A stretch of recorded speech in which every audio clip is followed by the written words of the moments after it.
know what you're after. You married for money. Stop saying such nonsense.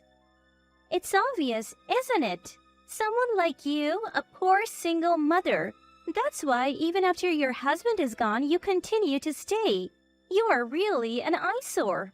Every day I, Mia, 35 years old, am on the receiving end of such snide remarks from Emma. My father passed away when I was very young, and I was raised in a single-parent family.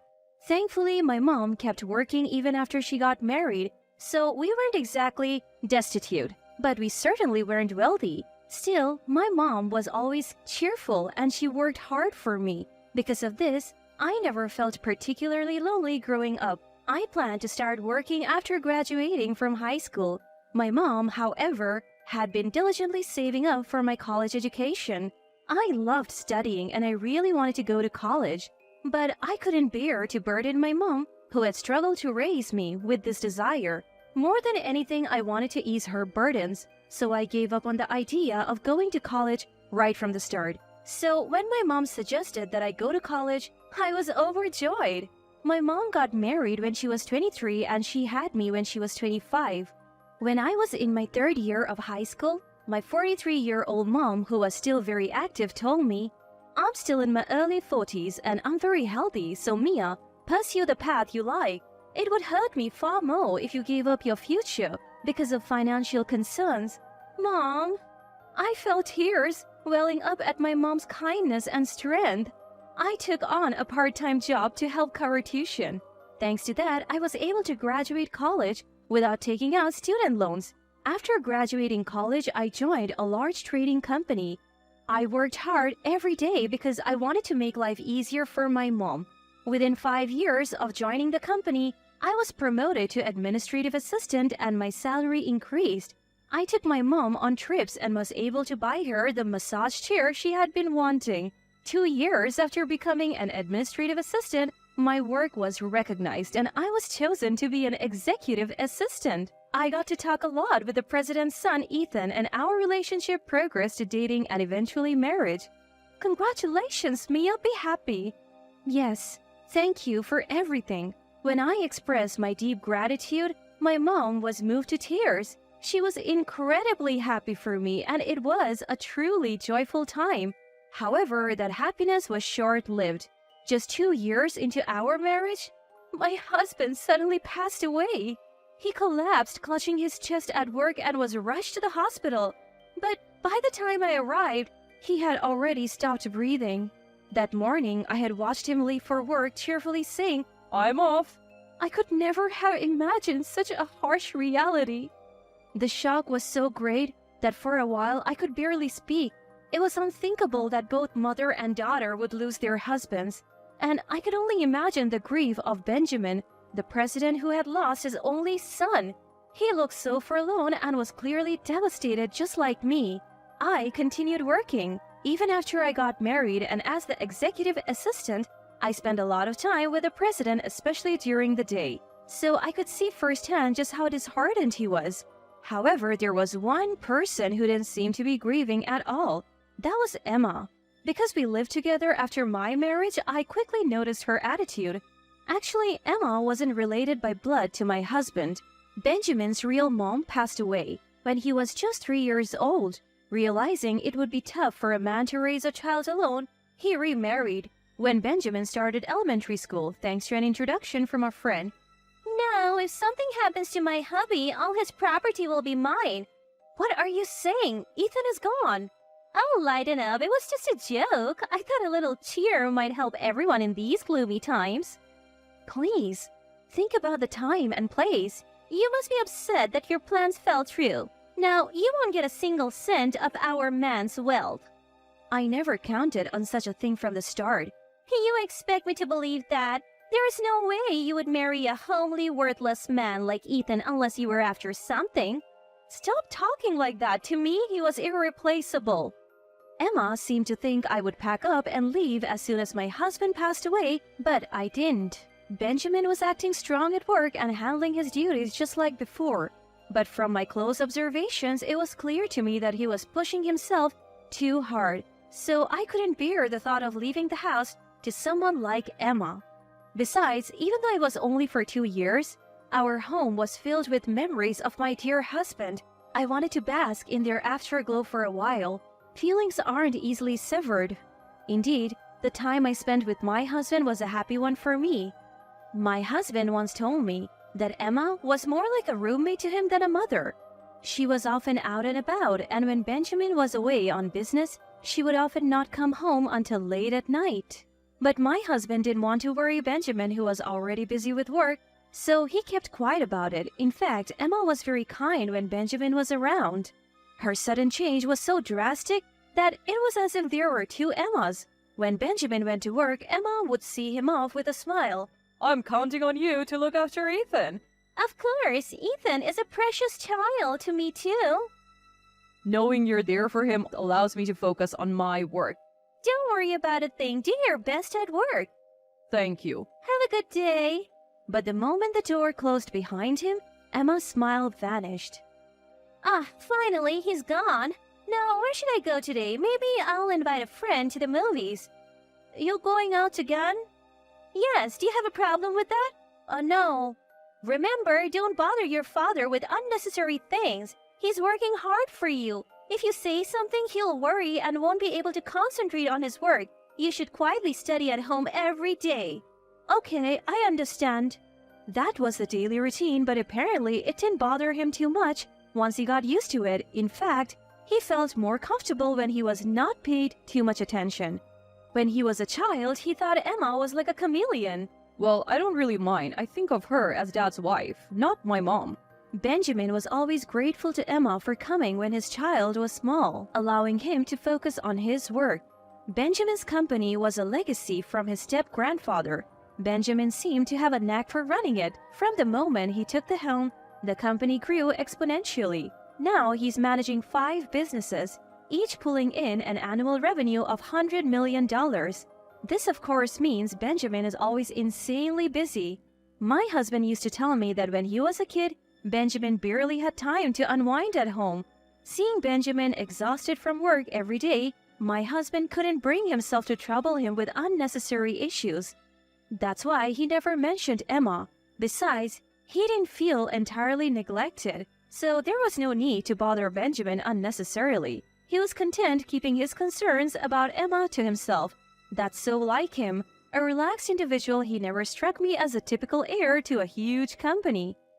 Did you ever get angry about it? Nah, not really. I was okay as long as she was home. It gave Dad peace of mind knowing she was there, so that he could focus on his work. Plus, we never went hungry and there were always plenty of snacks. I see. My husband laughed it off, never making a fuss. I loved that about him. Besides, it's not like they were mean to me, they just didn't fuss over me. Sure, Emma would throw some snide comments my way from time to time, but I just took it as a typical mean mother-in-law banter. Plus, she was often out and about attending theater performances, shopping, or dining with friends. Since I was still working, we didn't cross paths that much. Emma's sarcastic remarks didn't really bother me. If my husband didn't make an issue of it, there was no reason for me to bring it up either. However, being a thrifty person since childhood, Emma's reckless spending did bother me a bit. It felt wasteful. Nevertheless, since neither Benjamin nor my husband voiced any concerns about it, I didn't feel it was my place to chime in. I kept my thoughts to myself. But after my husband passed away, seeing Emma shopping and indulging in luxuries with a happy, carefree attitude left me feeling uneasy. Benjamin was heartbroken. A man who was like a son to him had passed away. And yet Emma showed no signs of sorrow, which only made me more angry. Emma, please try to be supportive of Benjamin. Be there for him even though he's pretending to be okay. He's really lonely, I pleaded. Excuse me, why on earth would I listen to you? What's your angle, huh? Trying to worm your way into our family for some of the inheritance? I have never even thought about that. Well, Ethan's gone now, so why don't you just leave already? I won't be leaving. Benjamin has said he's fine with me staying as long as I need to. At this, Emma shot me an irritated look but didn't say anything further. She probably felt relieved knowing she didn't have to worry about me inheriting Benjamin's wealth. But 3 years after my husband's death, Emma was becoming increasingly annoyed with me still being around. Her sarcastic remarks were becoming more frequent and more hurtful. After all, whether at home or at the office, I'm always with Benjamin. Emma seemed to think I was buttering him up, scheming to take over his fortune. It hurt to be perceived in such a light, and I began to question myself, wondering whether it was right to stay in a house where the husband was no longer present. I could gauge Benjamin's situation at the office every day. It might be better for me to return to my single mom instead of living here, enduring Emma's sarcasm. Mom is turning 60 this year, and last year marked the 3rd anniversary of my dad's passing. I had been contemplating my future when Benjamin collapsed. He was fortunate to survive, but there was a high possibility he would need caregiving even after discharge from the hospital. At the company, things didn't immediately fall apart when Benjamin collapsed, since he had properly trained his successors. However, Emma's attitude noticeably shifted. The man got what he deserved. He has been so stingy lately. What do you mean stingy? Our credit card limit has been decreased. Our living expenses have been cut. Is the company in trouble? I don't think that's the case. Emma, as it happens, missed her husband's 3rd anniversary ceremony last year due to a hangover from the previous day's wild night out revealed by the credit card bill. It seemed Benjamin, who rarely checked on Emma's spending, had investigated this time. Missing their son's 3rd memorial was too much, even for him. In his fury, Benjamin decided to limit the money Emma could use. That said, she was getting more than enough money for a normal life, so there was no need to complain. Benjamin himself said that the company might be in trouble. Ethan's absence hit him hard, and before he knew it, things had turned sour. Benjamin said that? Don't play dumb, you know it too, all because we lost a single son. How does that justify ruining the company? No, I truly didn't. And yet he says despite his condition, he's going to rest at home, live a long life. He's been telling people the doctor said he could live to 100. That's good to hear. There's nothing good about it. If he lives that long needing care, it won't be a joke. Emma, her nostrils flaring, began to launch into a tirade about Benjamin. Hearing her call him dull and annoying left a sour taste in my mouth. Who did she think had been funding her lavish lifestyle? Even if Benjamin's company was in trouble, she could at least offer to support him, I thought. And then Emma said something even more unthinkable. So, I have decided to divorce him. Pardon? Just think about it, the company might be in danger. What if we end up in debt? It's only wise to get the property settled and leave before the money runs out. Are you planning to abandon Benjamin when he needs help? I can't handle a bedridden old man with no money left. I'm going to take what I can before his wealth is gone and say goodbye. Is that so? Emma's words, said as if she had come up with a brilliant plan, brought up a feeling of disgust in me. However, just a week after having that conversation, Benjamin's condition drastically deteriorated and he passed away all too quickly. He's gone too. Just 3 years after my husband passed, everything seemed to go dark. Benjamin's voice was so similar to my husband's. Sometimes when we talked, it felt like I was talking to my husband. Not being able to talk to him, not being able to hear his voice anymore, it was too much to bear. Oh no, that man is gone to the afterlife? Oh, what perfect timing. He still had assets left, right? His company didn't collapse yet. Maybe he died before taking on debt for my sake. This means all remaining assets are mine. How fantastic. Emma, you sound pleased, even though Benjamin has just passed away. Oh, you noticed? Too bad for you, though. You're not getting any inheritance. I would have preferred Benjamin to be alive than any inheritance. Don't give me that high-minded talk now. You're just pretending to be tough, trying to impress everyone, aren't you? Even if you asked, there isn't a single cent to give you.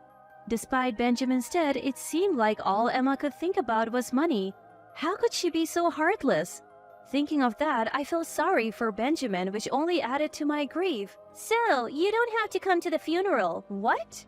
Strangers are not allowed at the funeral. I see. That's how it is. Emma didn't seem to understand reality, but I didn't feel the need to explain it to her. Are you sure about that? Of course. Now that he's gone, I, his wife, am in charge. Understood. So 2 days later, Benjamin's funeral was held quietly with only close relatives, respecting his wishes not to have a grand company funeral. After the funeral, I saw a bunch of missed calls from Emma on my phone, but I didn't return them. Emma tried to reach me many times afterwards, but I completely ignored her. Then one day, she suddenly showed up at my workplace. I finally got you. What are you thinking? You're not answering my calls. Oh, Emma, what can I do for you? Stop messing around. I was kicked out of the funeral home. You were the one who should have been left out. I called you so many times on the day. What's the meaning of this? Huh? Well, you're not my mother-in-law anymore, Emma. What? Well, you said that strangers are not allowed at the funeral, so we had a family-only funeral. And then I asked Emma, who's now a stranger, to refrain from attending. You are the stranger. No, the stranger here is Emma. What? When Benjamin fell ill and was told he would be bedridden, Emma had served him with divorce papers. Emma seemed to think that because Benjamin was hospitalized, he had gone to heaven without submitting those divorce papers.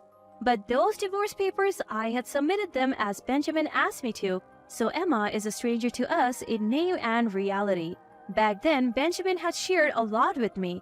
It seems he told Emma that the company was in danger and that he might end up in debt. If that happened, they couldn't live the life they had been living. From then on, it would be a modest life for just the two of them and so on. He thought that if Emma was willing to support him through that, they could continue as a couple. But at his words, Emma frowned and coldly responded, "Then it's probably better to split before you're burdened with debt." Benjamin collapsed 1 month after that conversation with Emma. Even after he woke up, he knew his health was not good. But he hid it and told Emma that he was in such a state that he would have to let go of the company and he would probably have to rely on her for care. As expected, Emma then proposed a divorce. She probably wanted to divorce before he was burdened with debt and get some money through property division. But Benjamin, who had realized his limited time left, had already donated most of his personal assets except the house to children and animal shelters and volunteer groups, and he had already appointed talented subordinates as presidents of his companies and transferred all the shares. So there was almost no property left to give to Emma. When he told her this, the color drained from Emma's face. "So I don't get anything?" "Well, strictly speaking, it's not exactly zero. I did leave a few $100s in savings." "A few $100? That's hardly enough." Even though Benjamin had told me this beforehand, hearing it from my mouth, I could see how thorough Benjamin was. He must not have wanted to split any property with Emma. Maybe it was Emma's attitude when her husband passed that pushed Benjamin to be this resolute. "But there is the house. If I sell that..." "Oh yes, please move out of that house as soon as possible. I'm staying with Mom for now, but I plan to move back eventually." "What are you saying? You're a complete stranger. You have even less rights than I do." "As I said earlier, the stranger here is you, Emma, who is already divorced. Also, the house was originally inherited by Benjamin from his grandfather, so it doesn't count for property division during divorce." "So why do you have the right to live in that house?" "Because when I got married, Benjamin and I adopted each other." "What?" "So I have the right to inherit Benjamin's property. Benjamin left me that house." "Hardly believable, isn't it?" The idea of adopting me had come from Benjamin himself when we got married. I didn't think about it much at the time. I was going to be marrying his son, and in his eyes, that made me his daughter. So I went along with the adoption. But when my husband passed away, I kept quiet about this. I was afraid that if I mentioned it, Emma would think that I was after the family fortune. "So I have work to do. Could you please leave?" I asked Emma, "If you need to communicate anything, please do so through our lawyers. I have sought the advice of our company's legal counsel." I called security and had them escort Emma out of the company premises. I made it clear that she was not allowed to step foot in the company again. Emma put up a fierce resistance, but when I threatened to call the police, she quietly left. She attempted to contact me numerous times after that, but I ignored her completely.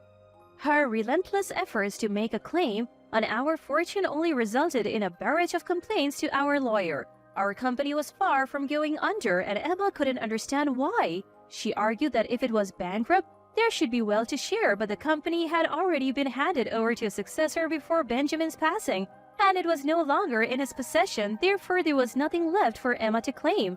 As for the family's real estate properties, they had already been settled in the divorce before Benjamin's death. The lawyer patiently explained that Emma had no right to any of it. Our lawyer, somewhat exasperated, confided that Emma had been quite persistent. Emma, who had been under the impression that she was entitled to a share of the wealth, had recklessly racked up debt on her credit card. Now she was stuck paying it off. She was working multiple part-time jobs from morning till night. However, her financial woes were not my concern. Emma was 10 years younger than Benjamin. They had married when she was 25 and now she was 55. They had been married for almost 30 years, which meant that Emma was entitled to survivor benefits from the Social Security taxes Benjamin had paid even after their divorce. However, she would only be eligible for these benefits when she turned 60, which was still 5 years away. Furthermore, she needed to have filed a claim for a division of the pension within 2 years of the divorce. I wasn't sure if Emma was aware of this, nor did I have any intention of enlightening her. I had no sympathy or obligation to worry about Emma's well-being, so here I am now living in the home I once shared with my mom, Benjamin, and my husband. My days pass calmly and peacefully. There are moments when I remember my husband and Benjamin's smiles, and I can't help but shed tears. But remembering their warm smiles, I too want to live each day with a smile on my face.